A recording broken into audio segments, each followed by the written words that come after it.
Mic'd up.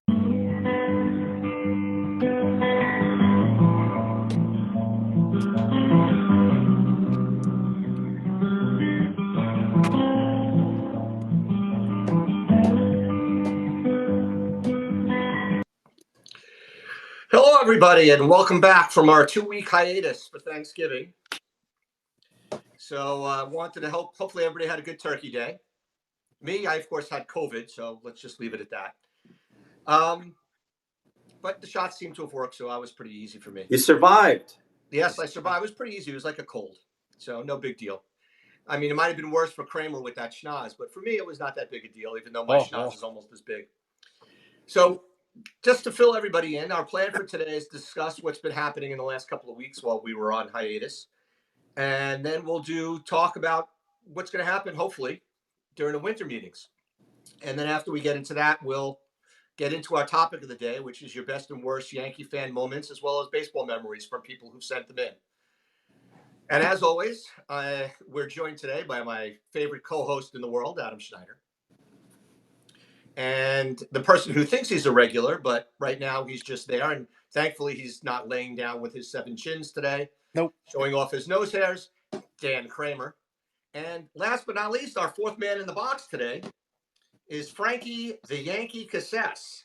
So, Frankie. Hey, Frankie. We want our fan, our listener, to know about you. Anything you want to tell anybody about yourself? Thanks for having me. Well, just like the three of you, long life Yankee fan.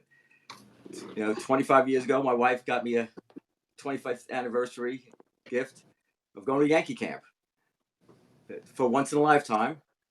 Ended up to 22 consecutive years, and that's how I met these great guys here.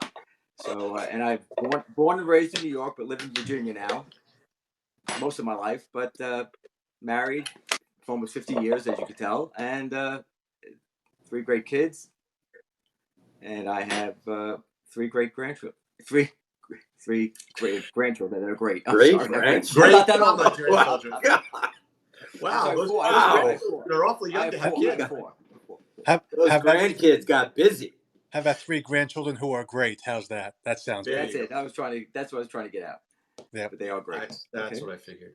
So I figure we'll rattle off, some of the transactions. Nothing major happened from a Yankee perspective, but they did have several transactions over the course of the 2-week period. So I'll rattle them off, and if you guys have an opinion, just chime in on them.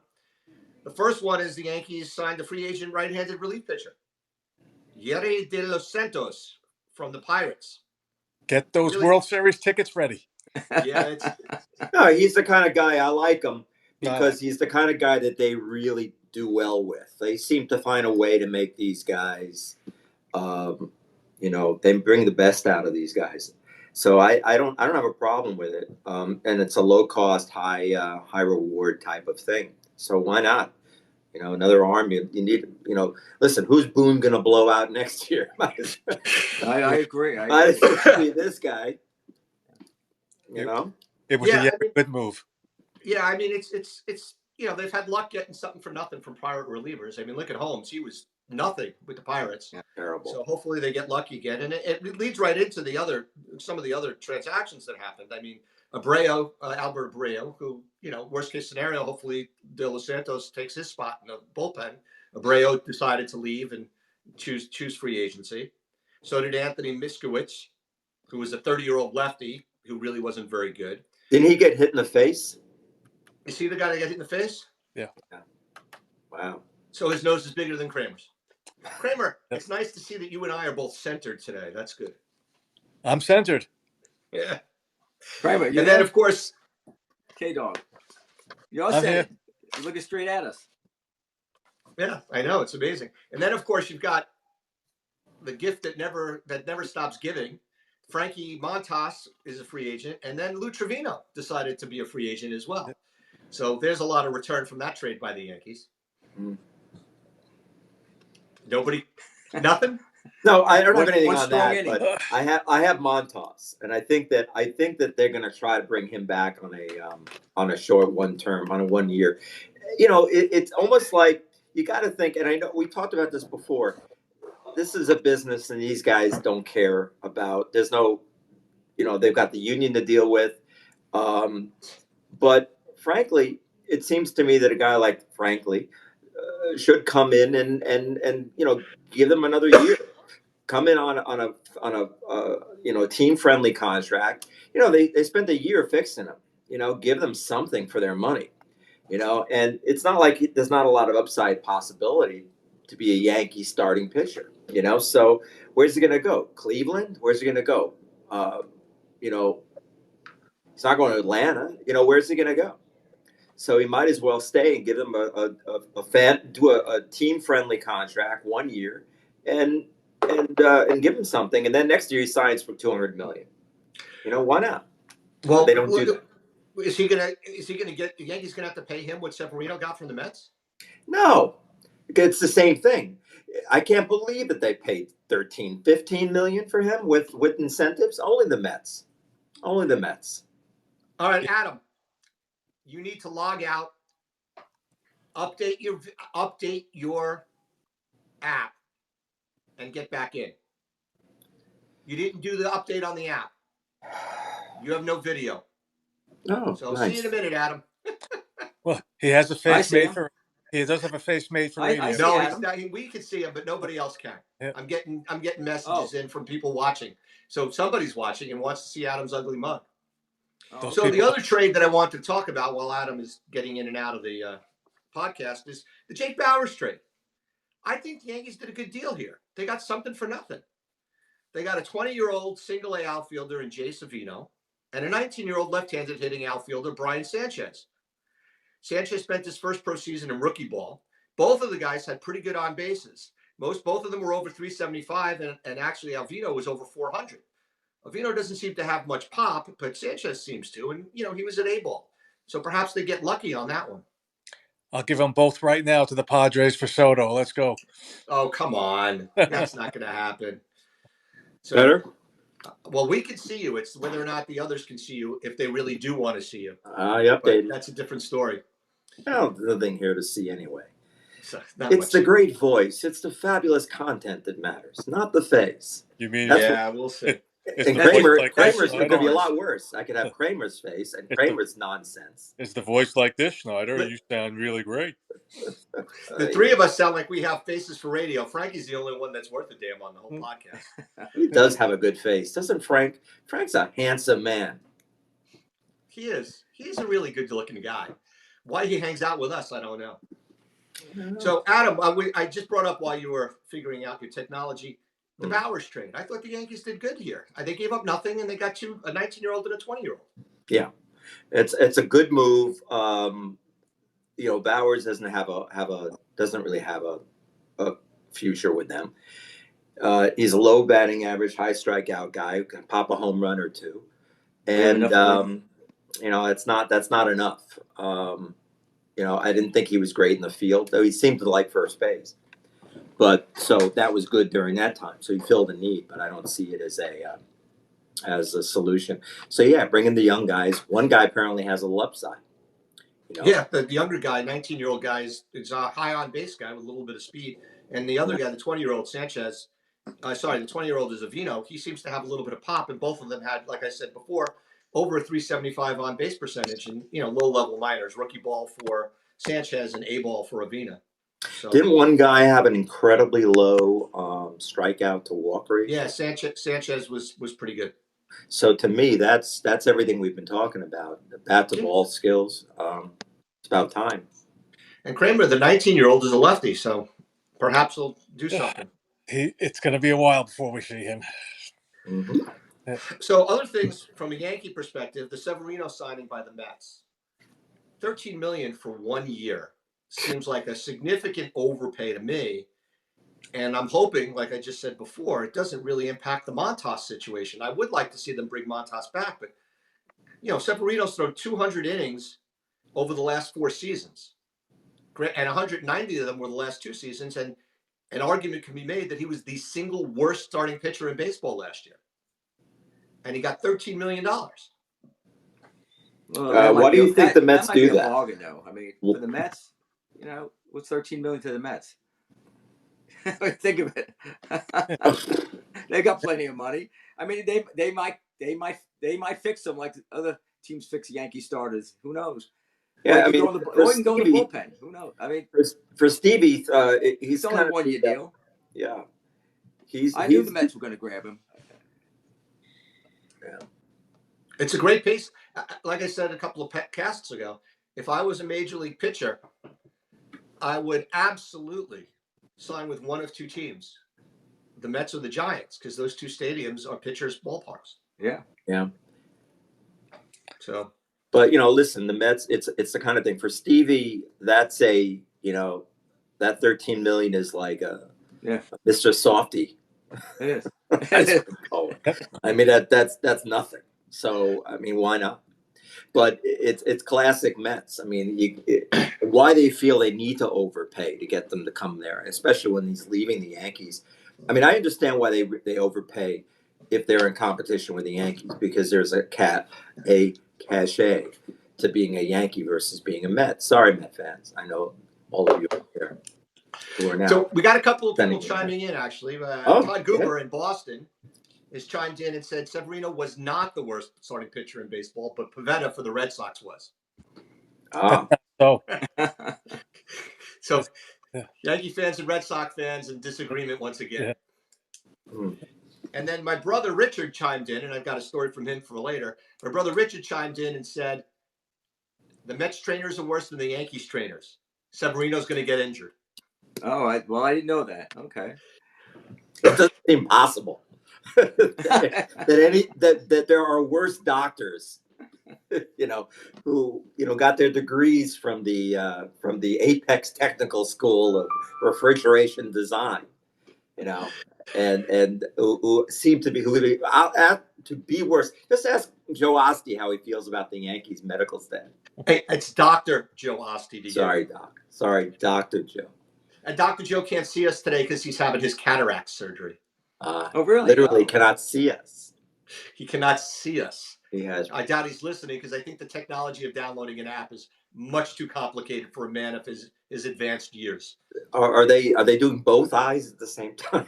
No, just one eye today, the other one in January. You see him next week with two patches. I think he should, if it was Halloween, I told him to have it before Halloween. Put a patch on his eye, put a parrot on his shoulder, and he's got a costume. Scare the kids. Well, he's a scary man anyhow. Then you can borrow Kramer's sunglasses. Kramer, you're very quiet. What's going on? Well, Kramer, I'm going to throw this one at you, Kramer, because I know you were really interested in a lot of the utility guys that the Cardinals have. And we were all talking about a guy like Clark Schmidt being available for the Cardinals for a middle to late rotation starter for the Cardinals, but they seem to have filled up all their slots. Lance Lynn and Kyle Gibson are definitely 3, 4, 5 starters in that neighborhood who are innings eaters. And then, of course, they signed the Yankee stud, Sonny Gray, to be at the top of their rotation. So they filled up their rotation already. What do you think that impact's going to have on the Yankees' ability to make a deal with them? It might make the Cardinals no longer a trade partner, but the Cardinals can still use pitching even with the 3 they signed. The guys that we like, Brendan Donovan would be a very nice fit. Even Dylan Carlson wouldn't be a bad fit if you're looking at short term, not high cost players. The Yankees should look at other teams. One team that seems to make sense, even with their signings of Nick Martinez today, is the Cincinnati Reds. Cincinnati Reds have too many position players, and they do have quite a few lefties. Friedel would be the one that I'd prefer, but they also have Jake Fraley. Either one of those two would be a good fit for the Yanks, but Friedel's a better fit because he could potentially lead off, and he can play center field, and he's an overachieving player. Fraley is an overachieving player too, but he's strictly a corner guy. But it's a lefty bat. You can put him in left field, and it all depends on the cost. If it costs a player like Schmidt or even King, I think the Yanks have to do that. And this way you solve one piece of the puzzle with a trade. You don't want to preclude Soto, but depends upon what the Padres are going to be looking for. Well, I have a bias towards Friedel because he went to the high school where I coach. And he is, I think overachieving is a good way to word what Friedel's turned himself into, from going to a junior college and then to Nevada, Reno, and then working his way up and finally reaching the majors at 26 years old. Last, not 23, but in 22, and then staying up for the full season this year when he wasn't supposed to. But the Reds are looking at also moving Jonathan India, and a package of India and Friedel would be able to get him a higher end pitcher than I think the Yanks would be willing to give them. If they traded both in the same deal, possibly, but India, although I do like him, doesn't have as much trade value as you think. I mean, he's Yep, a I nice agree. player. Nice player. His trade value is basically a Clark Schmidt type, a fourth or fifth starter. That's what his trade value is. But he's not a good fit here. I mean, for the Yanks, I mean, a better fit. Let's think of other teams. I mean, Minnesota has quite a few left-handed hitting outfielders. They're not proven, but they have one kid who I happen to like. I mean, Max Kepner at least is a known entity. He can play center. He's better in a corner, but can play center. He's got sneaky left-handed power. He does strike out a bit, but he's a very good defensive player. So he's another possible fit. But another, if the Yanks are going to gamble, and I don't know if they really in a position to gamble, they really do need veteran bats. There's a kid, Matthew Wallner, on that team. He's a decent lefty bat with some upside. I like him better than Trevor Larnach and the other guy that they have, which the name is escaping me. But somebody like that, because Minnesota's going to need a back end starter. But let's try to think of other teams that are a potential match. I mean, the Cardinals were, the Reds are, the Diamondbacks could use starting pitching also. But they already traded Varsho. They're not trading Carroll or Thomas. I mean, the only one that they would have to deal is McCarthy, and McCarthy doesn't solve the problem. He's just not a good enough hitter. So, Well, aren't they also? Isn't what's his name? Is it Gurriel? Who's the guy, the right fielder that they had that well, they got? Gurriel's a free agent. Okay, Gurriel, yeah. So The they're already Oscar, losing him. So they have a slot. They have a slot. they do. I mean, he's a free agent. I'm just trying to think of lefty bats from the Yankee. Well, the thing I like about Friedel as well is he's a lot less expensive than a Kiermaier and a lot younger. He could, And and less injury prone. What about Teoscar Ham? Is he a lefty? Is Teoscar well, Hernandez a lefty? he's right-handed, but he's going to exacerbate the problem. He also strikes out a bit. So he's not a contact guy at all. He's not a great outfielder either. actually, I thought he was not a bad outfielder. Not terrible, but not a plus defender, and then he strikes out a lot. Well, yeah, Speaking he of was right. defense, are we hearing that Soto is not a good defender? This He's is not. something I didn't really know. No, he's not. That's not part of his game. I never thought of him as being bad, but this metrics don't like He's it. not Don't like bad. I mean, it. right. But that's a generational bat. I mean, Well, left field's tough at Yeah, Yankee Stadium. That's a hard left field, so that could be something that, knowing the Yankees, that'll be the reason that they're going to say that the deal didn't happen. They're going to, you're going to hear Cashman say, "Well, we felt that maybe he wouldn't be up to speed in left field, so we thought probably a good idea to give up his generational bat for a year." So, the kind of thing the they Yankees need him. Let's talk about that. Let's talk you about can that make because you can that's make. the one I would like to see. There's a very compelling argument, though he's not as good of an all-around player. It's a very compelling argument that Bellinger might be the better fit. I'm No, not. no, no, I'm, no, no. he might be the better Bellinger, fit.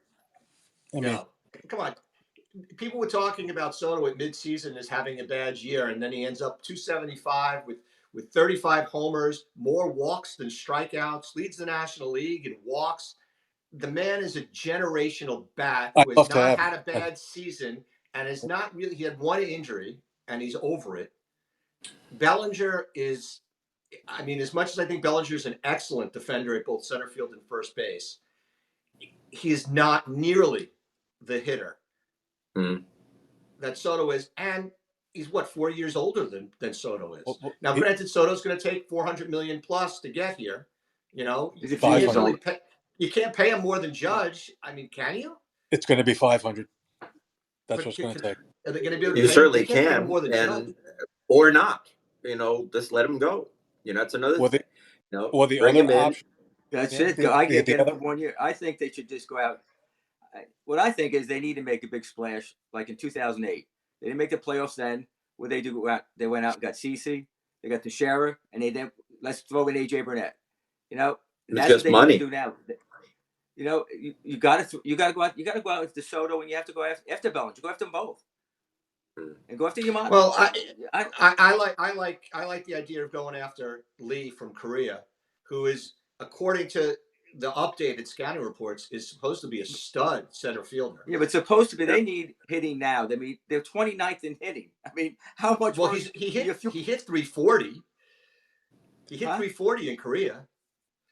Okay, but we know what Soto could do in America. I mean, well, no, I would like to have Soto and Lee rather than Soto and Bellinger. I mean, they're in desperate shape. I mean, you think of it. Is it 29th in hitting? Come on. Yeah. Only Oakland was worse by a few points. You know, that to me that gets the argument. I know I'm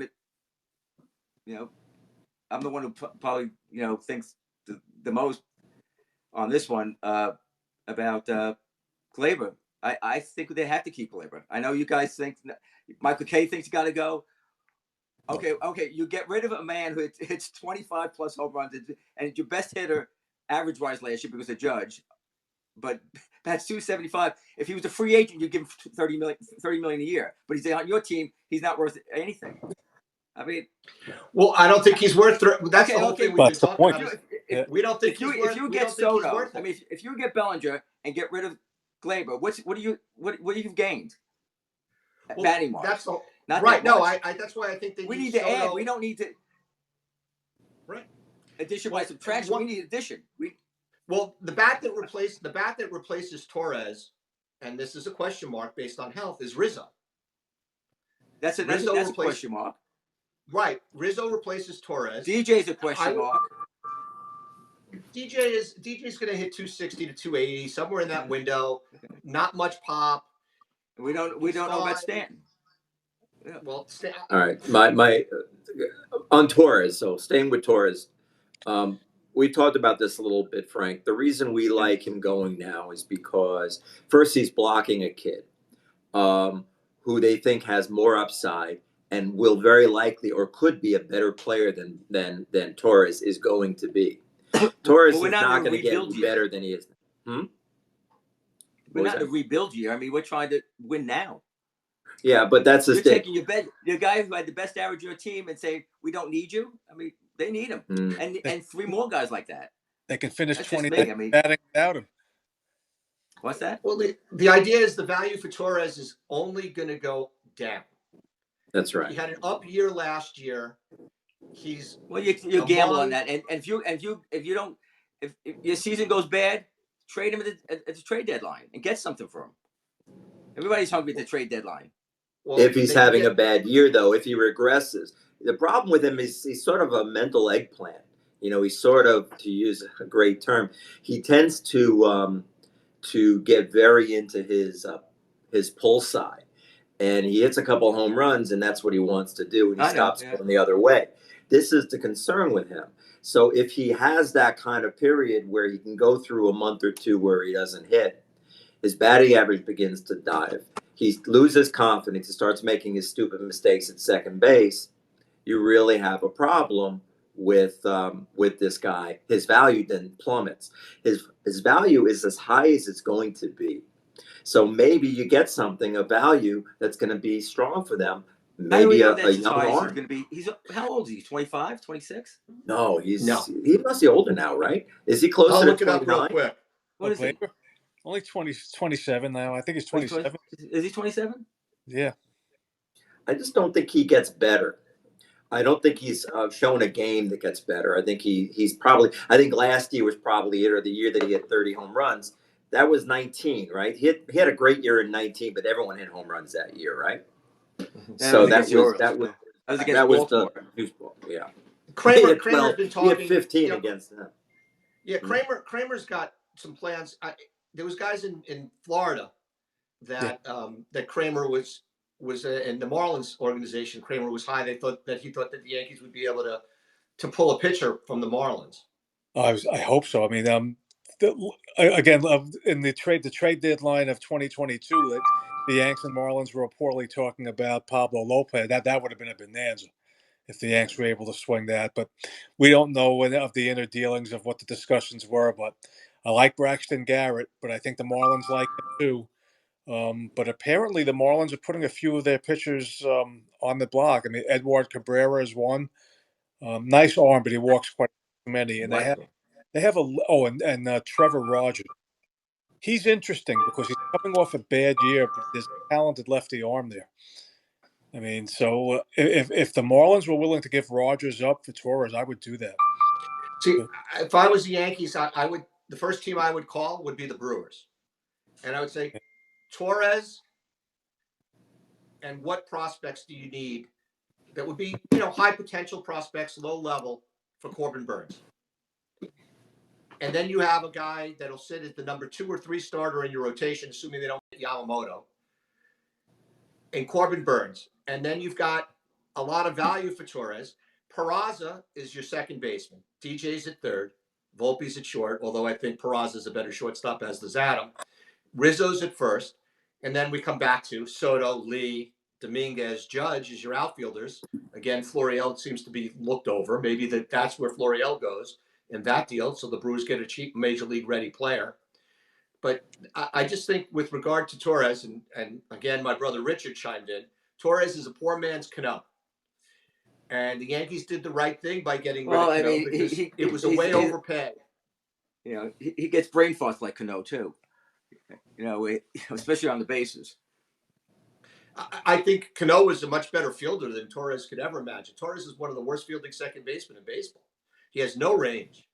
And that little flip throw drives me freaking crazy. I know it put does. your hat back on. Yeah. Is my hair messed up? Just put my hat back on.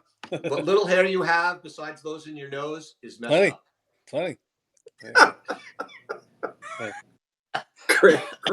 Kramer's nose hair. Only you, Miller. Well, I guess I'll be the only one who believes him. Frustrating player. I just think we don't have holes; we have gaps we need to fill, and we're taking somebody out of the lineup. Forgive the pun. Let's face facts. We are spoiled. Yankee fans are spoiled. We all expect an all-star at every position.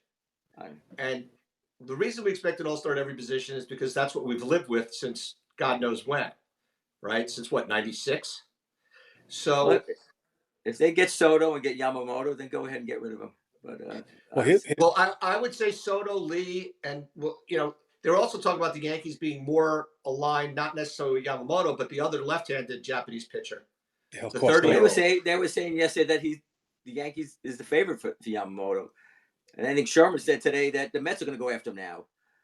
Well, the Mets are definitely going after anybody that costs only money. So, and he's one of them. He's definitely one of them. Peraza, Volpe, and LeMahieu is 3/4 of your starting infield. That's going to be an offensively challenged infield for sure. We got Volpe batting 219 or whatever. I think Volpe's going to be better next year. I'll expect he'll be better, but if he hits 250 next year, hits 25 home runs, drives in 60, 70 runs, they're going to be thrilled. And he plays the kind of defense. I'd rather him at second base. That might be almost as good as Gleyber Torres' stats. Right, but he's also a hell of a lot less expensive. Yeah. Well, it's going to depend. It's going to depend on. It's going to depend on Peraza's stats. It's not costing like I said, it's not costing them this year. It's after this they're going to cost them. And then, like I said, you could get rid of him at the trade deadline. Yeah, Frankie, you and I don't care about Yankee ticket prices and going to the games. You're in Virginia, I'm in California. But poor Adam and poor Kramer, they're in the poorhouse going to one game. Excuse my language. They've already hoarded themselves already. Put more patches on your arms. This is a family run.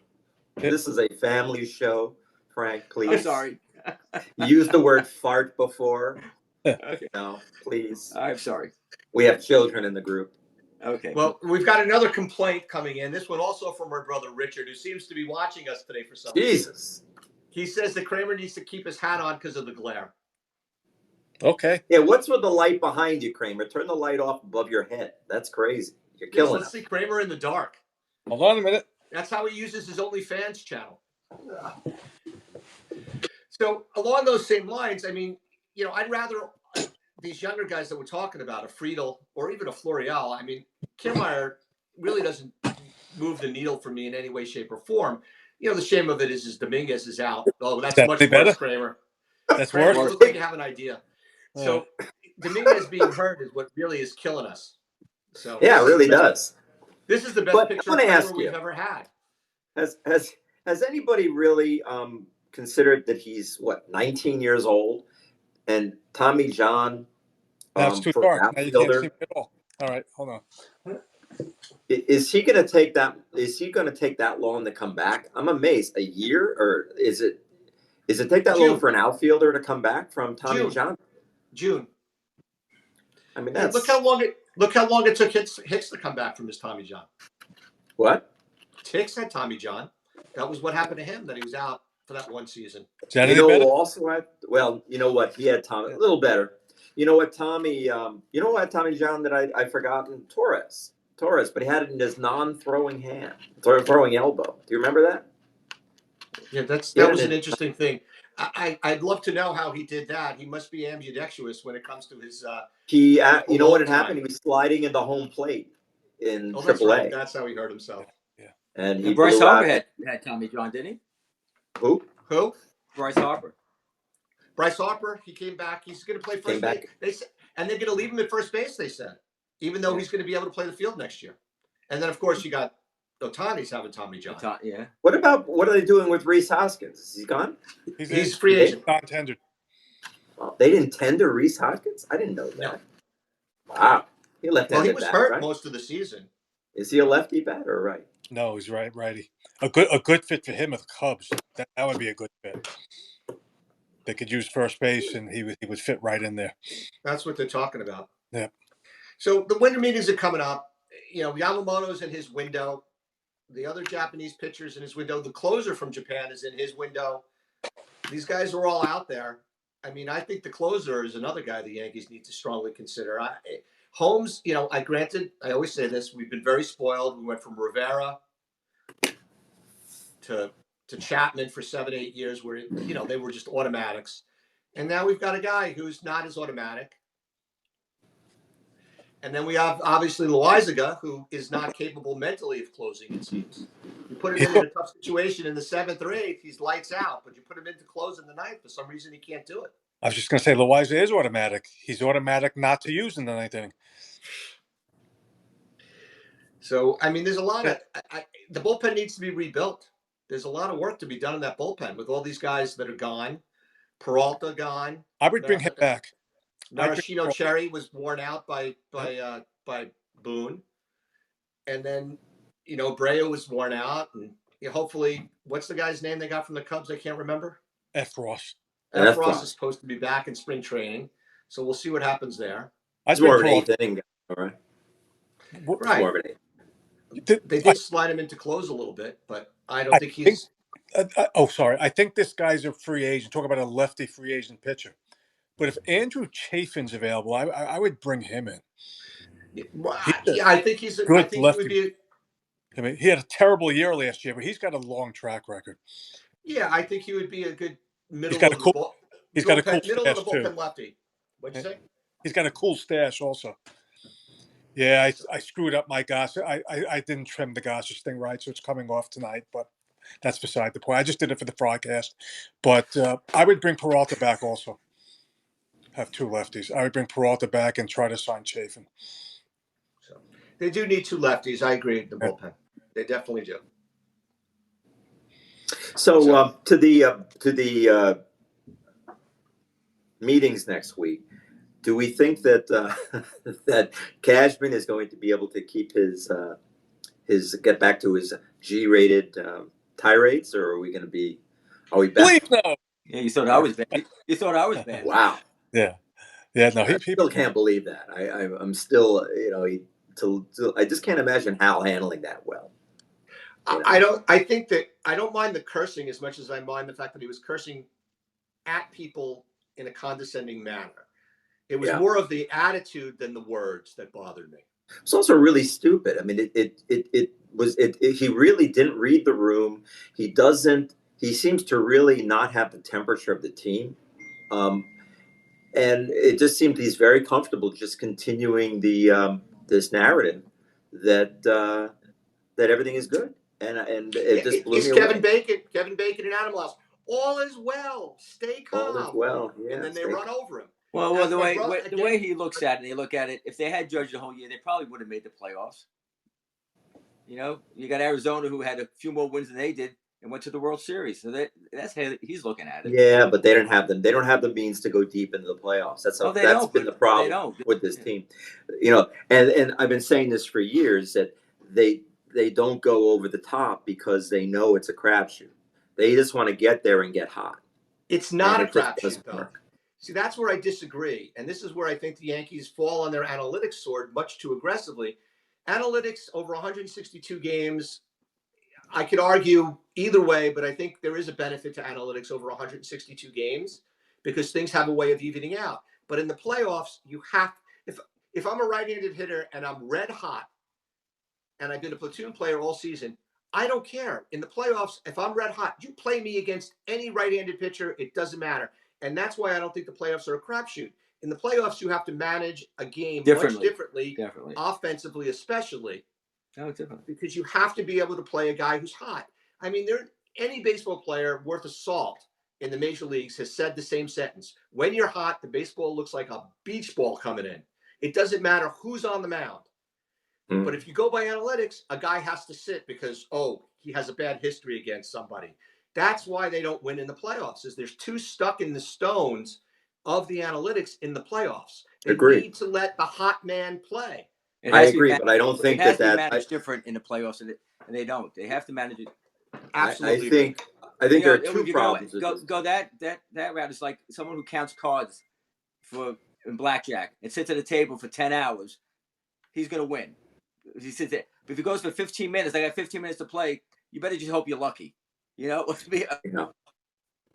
Because it's counting cards isn't going to work for 15 minutes in the short term. It's only going to work in the long term, and analytics is the same way. It's not going to work in the playoffs. I absolutely agree. It's not going to work. The problem is I don't think that we're saying different things here. I think that the Yankees do rely too much on their analytics in the playoffs. It's a mistake. They shouldn't do it at all the way they do it. They need to let the human factor play, the eye test.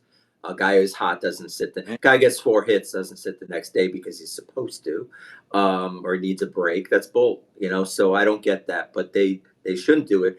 I'm saying that the Yankees still feel that a hot team can win it, can go all the way. They go in with the Yankees believe that they have the talent to get all the way through, get to the playoffs, and then suddenly, like 2000, remember when they were terrible going in, and then they flicked the switch, and the next thing they won, they just ran the table in 2000. They had the lowest. They had like the 9th best record in major leagues that year.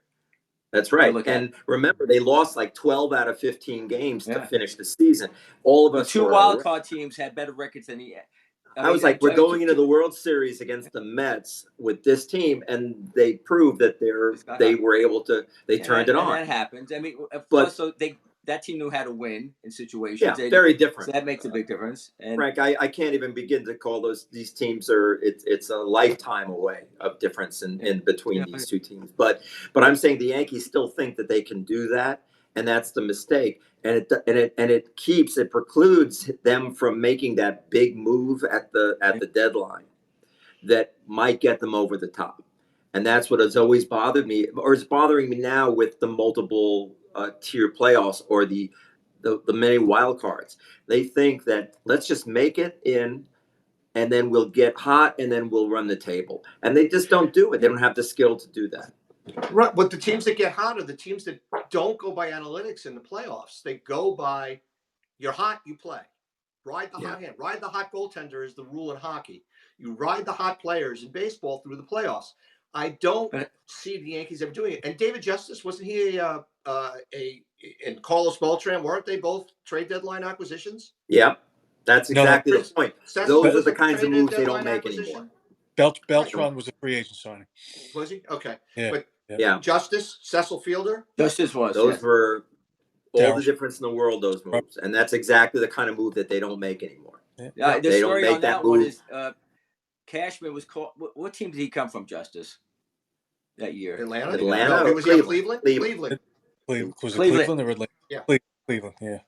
And Cleveland. He made a phone call about something else, and they said, "You want Justice?" He wasn't even calling for Justice. And they said, "Oh, that's funny." And that's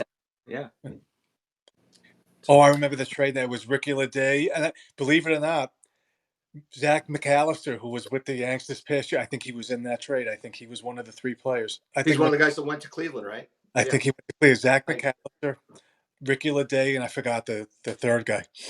The fact Yep. I remember the other 2 guys, I should get out more. I get it, but what's the guy's name the Yankees had this year? The big right-handed guy that had the huge arms that pitched for them out of the bullpen this year that came out of nowhere. Ian Hamilton. Oh, Hamilton? Even out. But listen, Yankees are going to count on a guy like Ian Hamilton next year, and I think that's going to be a challenge as well. Some of these guys are, flash in the pan studs.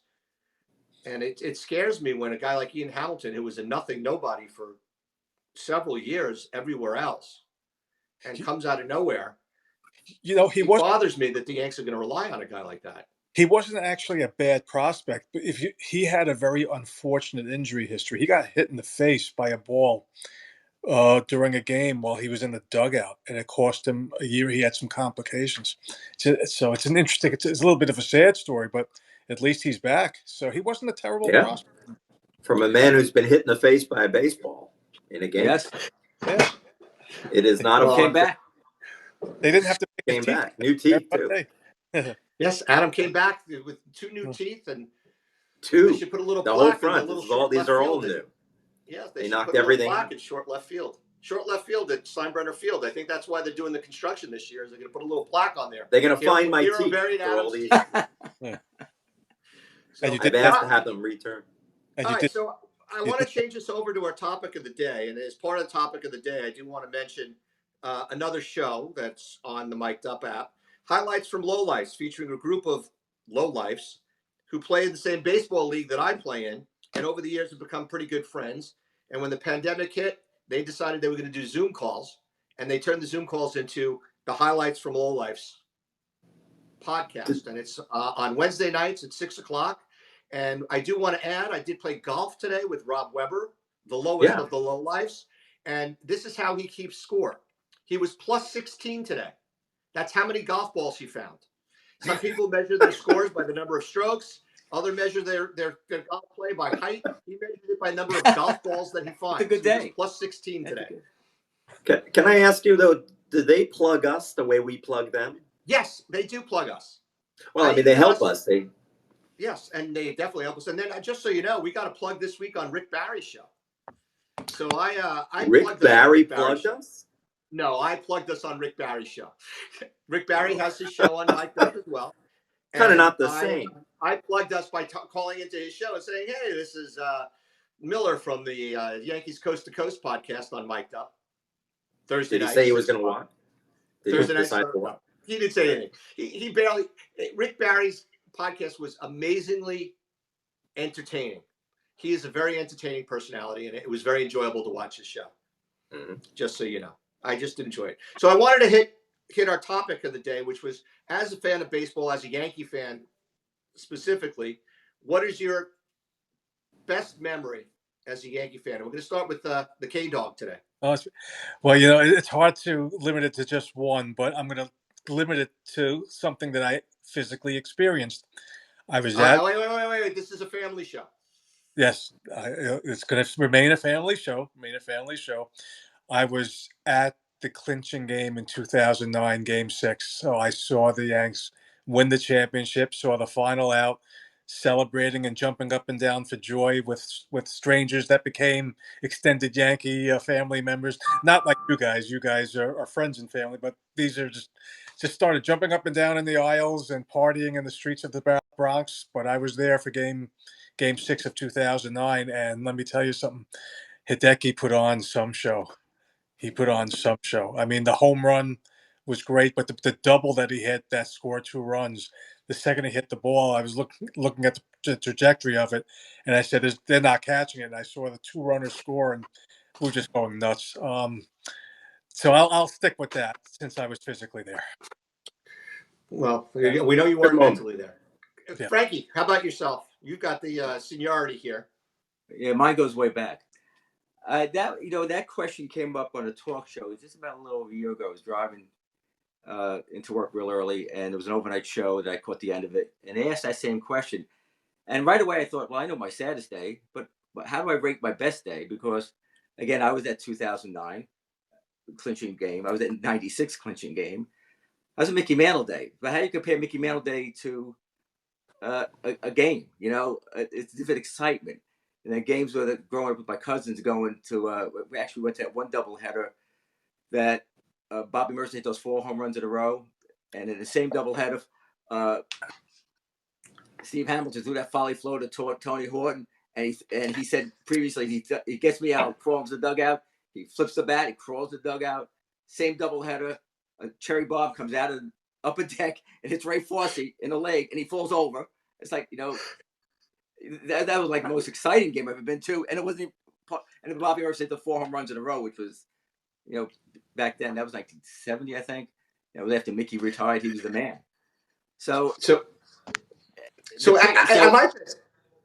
We could have met in a former life, because not that I remember, but according to my family, my first game was Mickey Mantle Day.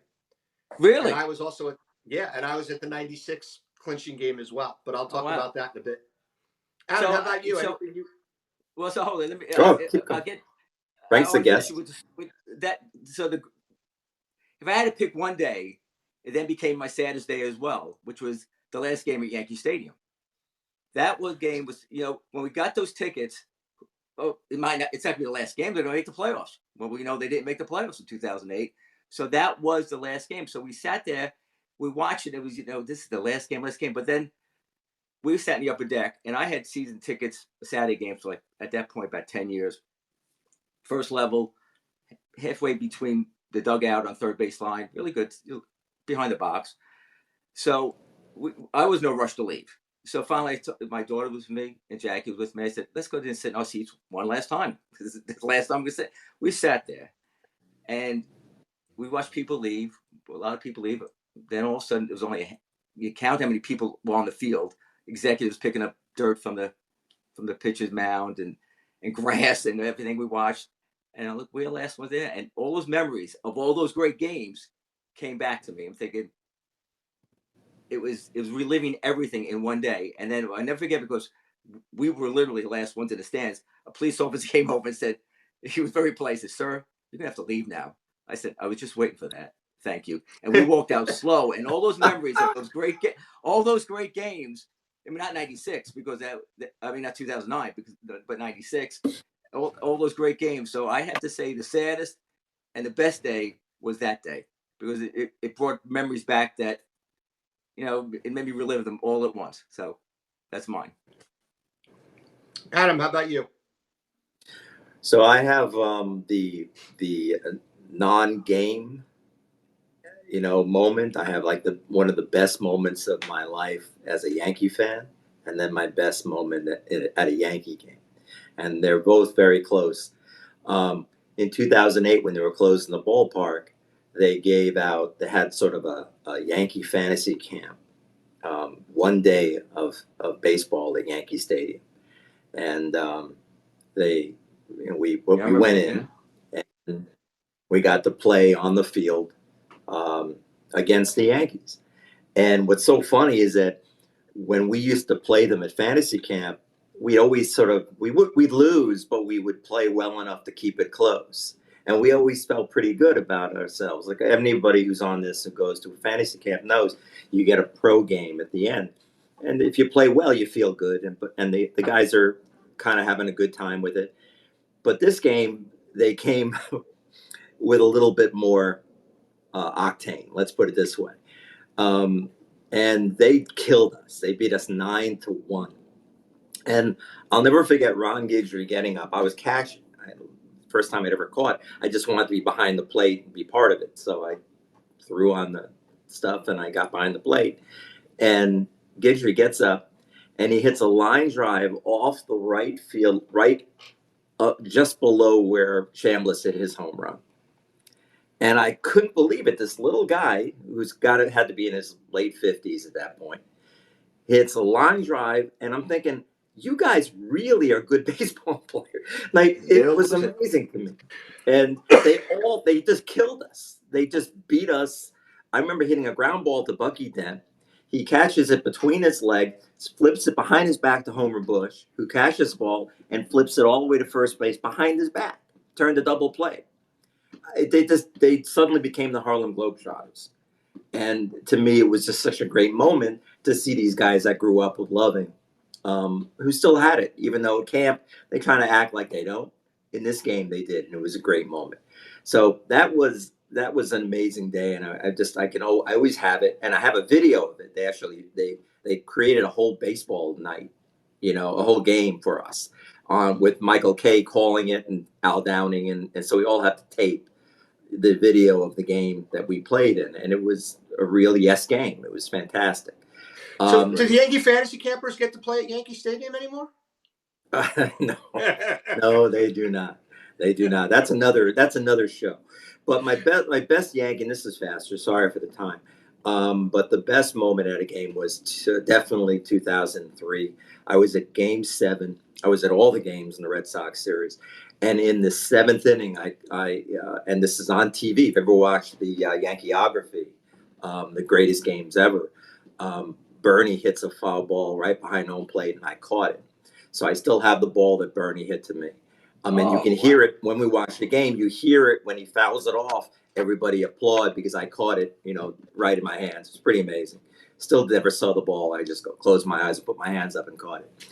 And of course, when they won that game, we were sitting way out in right field, in what we call the happy seats, where we would always go, my brother and I, at the end of a game that they had to win. And it was under the overhang, at first, on the lower level, real low ceiling, clearly not to code, And the minute when they won, everybody pounds on it. And the noise is so incredible. But when they won that game, when Mo was there after the home run, I saw the perfect line of the home run because I was in right field. And I saw Boone's ball land. And I saw Mariano just sort of pass out on the field, And it was just that was a great, great moment. Any Yankee fan will tell you, it was a great, great moment. So I'm gonna hit a couple of points for mine. I was there at '74 when the real old stadium, closed down, and my brothers with me, my father. And the interesting thing is only thing I really remember about that game is my father telling us we can't run on the field when everybody ran on the field. I mean, they literally tore that place apart. Whereas in 2008, they did a pretty good job of keeping people off. Every single, it was like the Chambliss home run. It was 73. 73. Yeah, 73. 74, they were It was like the Chambliss home run, except more. And everybody was, and people came with screwdrivers and drills, wrenches, and they were pulling the seats out of the. It was, my brother he didn't get them in that day, but he's got 2 seats from that old stadium in the front of his house in New Jersey.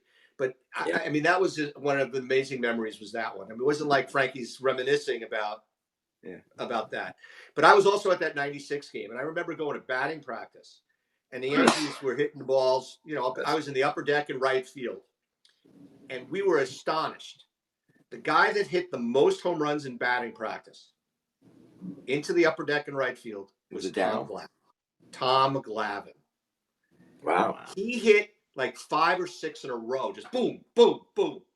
But I do refer to when we were out in Lou Gehrig Plaza, or as my family calls it, Lou Gehrig Pizza. Lou Gehrig Plaza out there, going up to the Grand Concourse. Everybody in the Bronx was just hugging each other and not pickpocketing each other either. Hugging. It was the happiest place on earth. They were pickpocketing, but nobody cared. Cops were giving high fives to everybody. It was pretty cool. Oh, yeah. Boggs was riding that horse, which was a little ridiculous. But in '96, that was just amazing. And the story behind that is I wasn't, my brothers were going to all the games throughout the playoffs. And I was working at the time out here in California, and I went to Boston on business. And my brothers kept teasing me. And they kept saying to me, "Oh, no, you're not going to any of the games." I go, and then they said, "Well, we have tickets to Game 6. I said, "Well, I'm going with you to Game 6. And my brother was like, "What are you talking about? You can't go. We don't have a ticket." I go, "Hey, you told me if I was there, I can go. I'm going to be there." My brother said he stood online for 11 hours for tickets for that game because that's how you used to do it. But I said, I'm going. So I flew down from Boston. I was there on business, flew down from Boston and went to the game. And it was just me, my brothers, and my father. And it was just a ton of fun. So I'm going to play one of the points that we got on the thing. We're going to go a little bit long today because we're going to hit a lot of these points that people sent in. I don't want to make anybody feel bad for sending us stuff. But first one we're going to hit is some character named Jamie Schneider. I don't know who that is. Let's see what Jamie has to say. Hey, how's it going? It's Jamie, son of Adam. I'm 20 years old for reference, so my best Yankee moments are probably seeing Greg Bird hit that home run in Game 3 of the ALDS Live. That was really awesome. Or A-Rod hitting the walk-off. I wasn't there, but walk-off in the 15th inning against the Red Sox. Or them signing Garrett Cole. That was really awesome. And the worst moment, Chapman with the Astros. Or losing to the Red Sox 2018. So I don't know why. See, my kids would introduce themselves and say alleged son of Michael, because that's how I used to introduce them to people. This is my alleged son. But Jamie's willing to admit that you're his father. That's my boy. You're not really his father, but that's a story between you and your wife that you got to get straightened out. It's still under questionable circumstance, but yes, he has my nose. It's easy. Poor bastard. It's easier to admit when you don't have a milkman, so don't worry about it. There's no milkman, but it's possible. We're still wondering. Now, that was a great game that he went to. We went to see. That was Cleveland, and then that was Greg Bird's greatest moment, and probably the last great moment of his career, which is because he went to fantasy camp at the end of that. And he was really fantasy camp. Curse. I knew you were going that way. Fantasy camp jinx. Boy, I got in trouble at camp for that one. I'd like to know if any of the fantasy camp folks on this right now who've gone to camp, if they have a curse, because we have a curse. Well, you know the really story. Piss I got Amy in trouble. Sue. I got in trouble at camp. Amy Sue wanted to rip me a new one when I was talking to, was it Warren? It was right. He was there. It was the guy that was there. I said, I let him know. J.R. Murphy was there the year before he got traded. And then Warren goes, I go, or no, it was Mitchell before they traded him to the Padres. And I said, this is not the best place for you to be. And he said, why? And I said, hey, everybody who comes and signs, they trade. And then they went and said trade. It was Brian Mitchell, right? Is that what his name was? Or get injured. Yeah. So, all right. So I got a couple of messages in from people, and some of the best of the bunch was between my two idiot brothers. And how could they not be idiots? They're my brothers.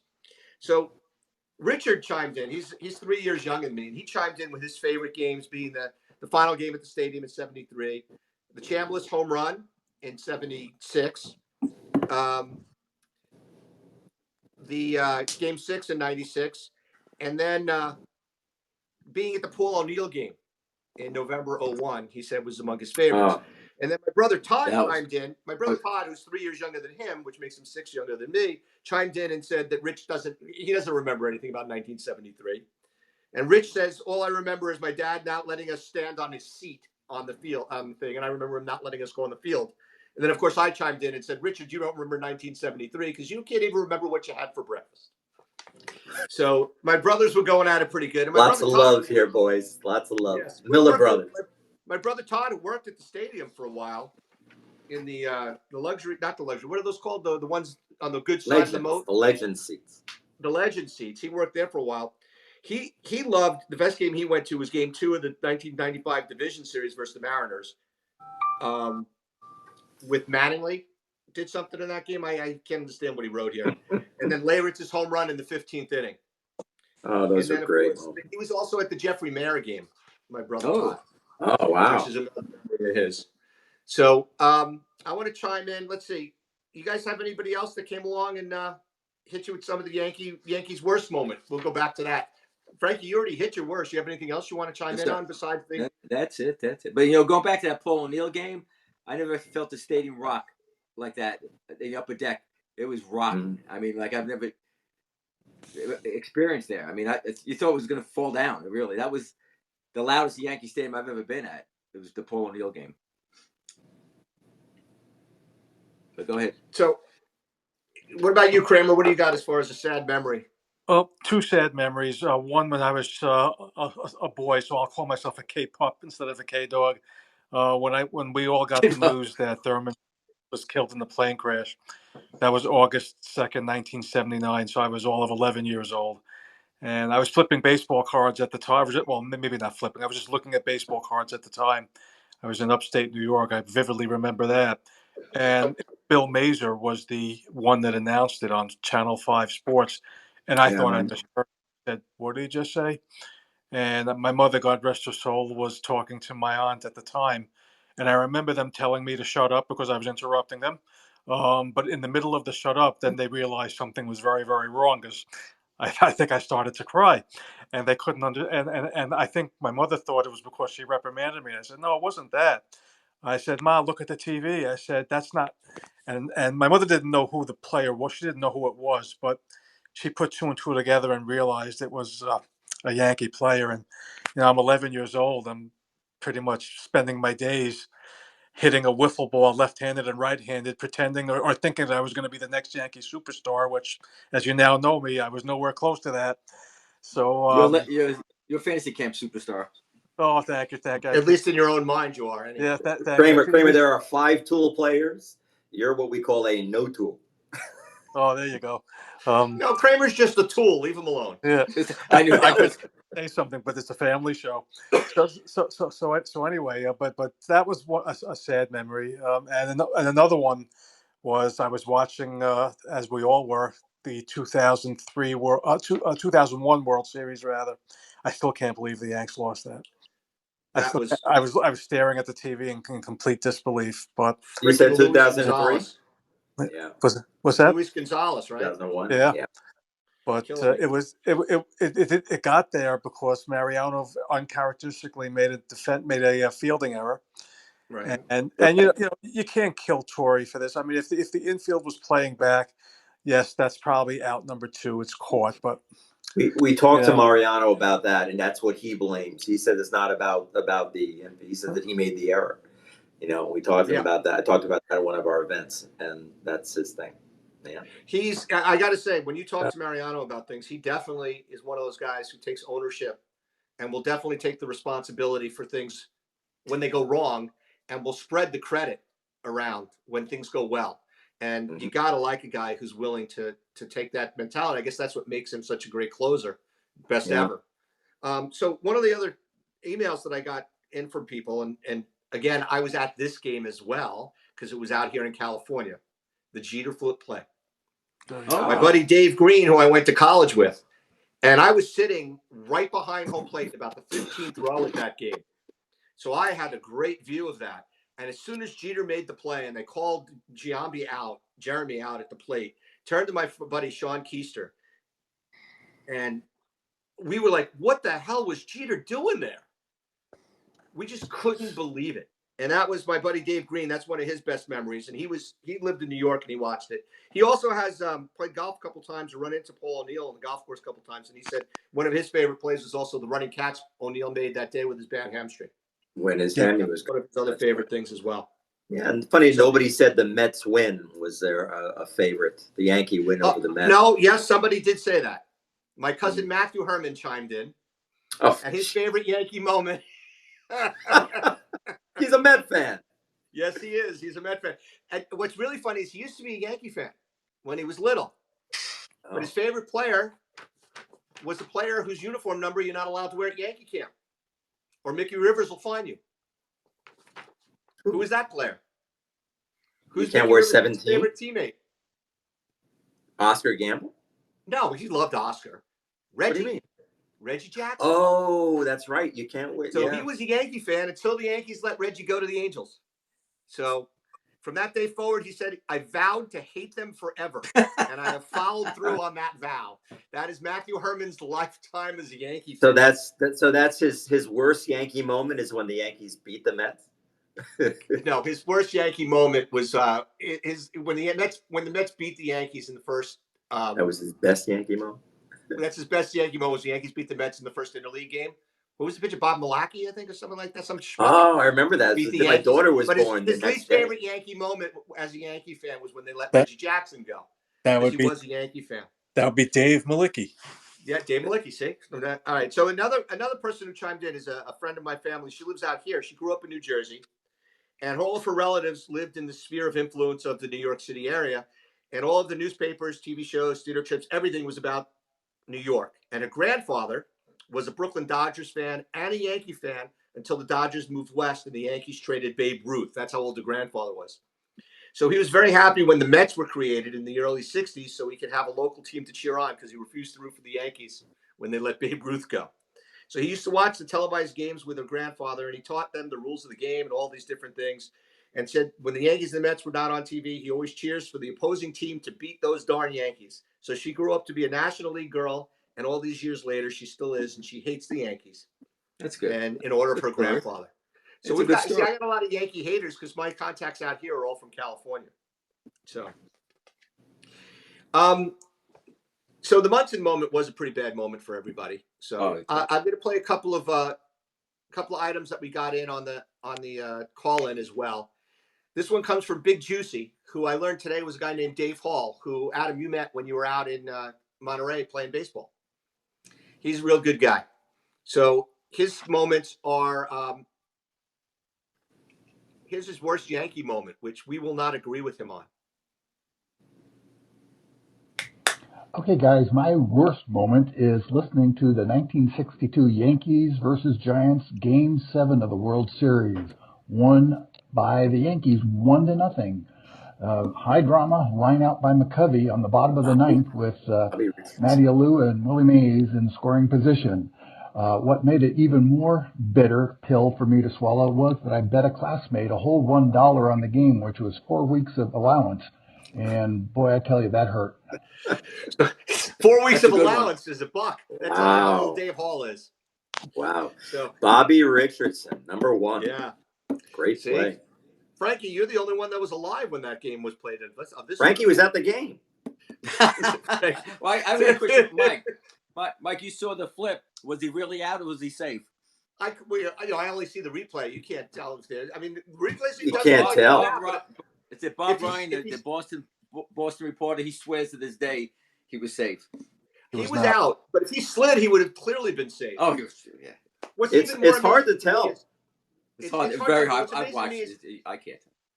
Well, it's the same thing as the Yogi and Jackie Robinson. Jackie Robinson, he was safe. Hey, have you guys seen the Yogi movie? It Ain't Over. Yeah, fantastic.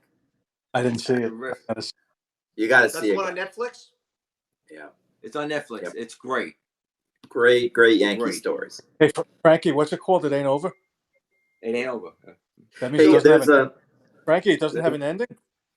Shut up, Kramer. And then on the 15th hole this morning, Miller tells us that the green is narrow and wide. So that's a Yogiism. Yes, like I had Yogiism on the go. That's from. Listen, so I already told you I have a friend named Matt Schmuck. I already told you I had a friend named Todd Goober. I told you I had a friend named Sean Keister and another friend named Todd Goober. This is from a friend of mine named Matt Schmuck.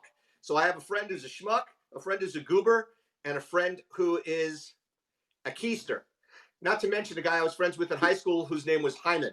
So it's a big mess in my family. So Schmuck was giving me a hard time today because I said, here you go. Listen, here you go. On the 15th hole this morning, Miller tells us that the green is narrow and wide.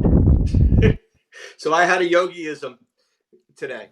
So on the flip play, the play wouldn't have been close if the Yankees had a catcher who wasn't afraid to block home plate. Jorge Posada, which obviously is before the rule where you could block home plate, he had to be the single biggest chicken about blocking home plate because he broke his leg in the minors. He broke his leg on a slide. I don't care. I don't care if he broke his leg. And it's a playoff game. You block the freaking plate. If he doesn't want to block it during the regular season, I might understand. But it's a playoff game. If he would have done his job, it wouldn't have been a close play. So, of course, Giambi was probably looking to run him over. And that's why he didn't slide. And when Posada wasn't there, it made the play easier. I would take his Olays for that bat again. We haven't had a hitter. At the end, his bat was whatever it was. So I'm going to go back to Dave. Dave Hall's got another moment. I want to give him some credit since he gave us his favorite Yankee moment. His least favorite Yankee moment was when the Yankees beat the Giants. Here's another moment from him. My best moment of the game was the 2012 Game 1 World Series, Giants versus the Tigers, the game in which Pablo Sandoval hit 3 home runs. the second of which landed just a few rows from where I was sitting in the left center field bleacher area, and it's the closest I've ever come to a full-blown mosh pit. I had almost got knocked down with fans jumping over me and going crazy. Of course, we loved it.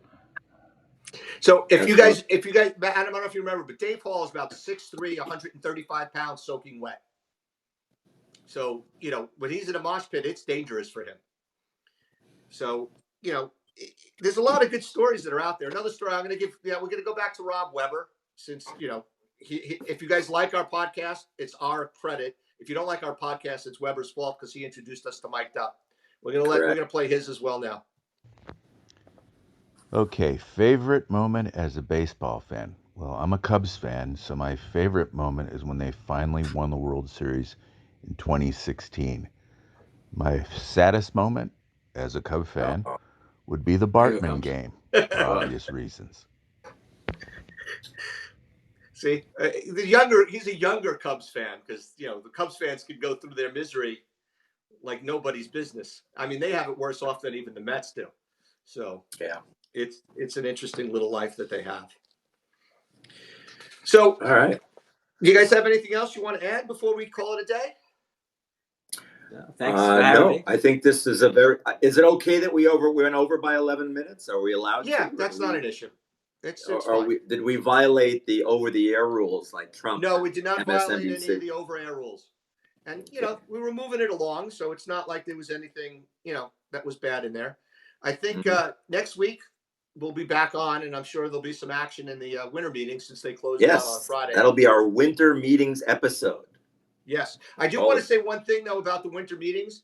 They did announce the contemporary era ballot, and the people who are on the ballot for the contemporary era are Cito Gaston, Davey Johnson, Jim Leland, Ed Montague, Hank Peters, Lou Piniella, Joe West, and Bill White. So there's two Yankee touches there. Bill White, for sure.